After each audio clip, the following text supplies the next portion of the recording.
வல்லவன் படத்தில் சிம்பு நயன்தாரா இருவரும் ஜோடி சேர்ந்து நடித்ததிலிருந்து அவர்களை பற்றிய பரபரப்புகளுக்கு பஞ்சமில்லை.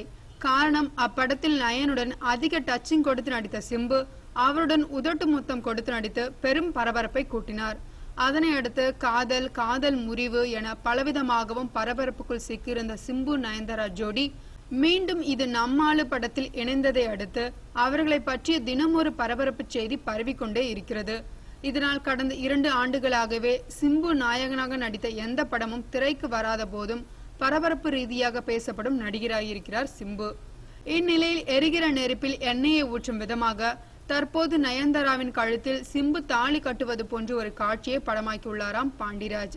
இதற்கு முன்பு ராஜா ராணியில் ஆர்யா நயன்தாராவுக்கு திருமணம் நடந்தது போன்று அதே விதமான முறையில் பப்ளிசிட்டி செய்வது போன்று இப்போது இது நம்மாளு படத்திற்காகவும் சிம்பு நயன்தாராவுக்கு திருமணம் நடந்தது போன்று ஒரு செய்தியை வெளியிட்டு பரபரப்பு கூட்ட திட்டமிட்டுள்ளார்களாம்.